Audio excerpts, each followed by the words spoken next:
PoliteEnquiries, India, England.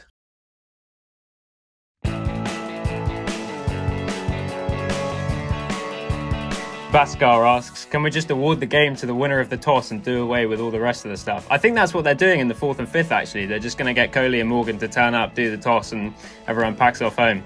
Save us the effort. Abhijato asks, are Mumbai Indians better at T20 cricket than this India side? Oh, yes, they are. They are currently the best T20 side in the world. But having said that, can you really compare? Because they get the services of Trent Bolt. They get Kieran Pollard, who's probably the best T20 batsman in the world right now. Can we make that comparison? No. But just answering on the face of it, yes, the Mumbai Indians are a much better T20 side. Yeah, I mean, you can't just sort of take the talent pool available to you and then, you know, add guys from overseas to fill the gaps. So I guess that is sort of what England have done over the years, you know, with the captain and the fast bowlers. Man from the Seven Hills asks, has Kohli not learned from his time at RCB that going in with only 5 bowling options is a recipe for disaster? The problem's about the fact there's no sort of part-time bowler in the top 6, isn't it, as much as anything? Although having said that, maybe it's all part of Kohli's grand plan. You know, we saw him bowl those overs in the 2016 semi-final. He's going to bring that one back out for the final this time. Yeah, but who knows, maybe we get KL Rahul, the left-arm spinner, by the end of all of this. Rhino asks, are there any stats on how often bowlers fall down post-delivery? I don't think anyone does it as often as Mark would.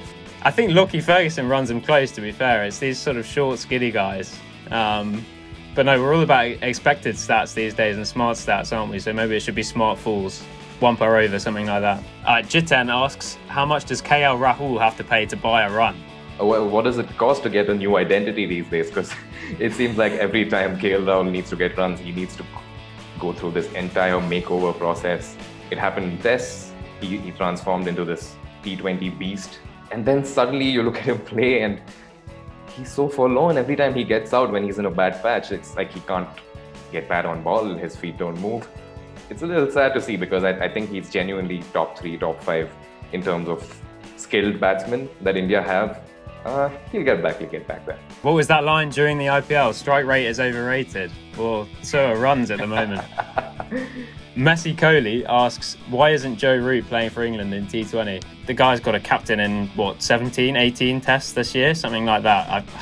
It's really, really hard nowadays to be a multi-format player and play in every single team. Wait, I thought the answer was because he can't get into the IPL. I thought that would be the answer. Jeffrey Bunting asks, is it in Sky commentary contracts that they must question whether opening is the best position for Jos Buttler? Well, every time Jos Buttler hits a 50 as an opener, it ends the debate, everyone says, about where he should bat. And then that debate starts immediately every time he fails. So I think that's a question that, yeah, is gonna keep rumbling on. But what I would say on that is credit to Rob Key for sticking to his guns. I don't agree with him at all because Key is always saying he should bat in the middle order, which as far as I'm concerned is completely wrong. But at least he doesn't change his mind based on his last innings.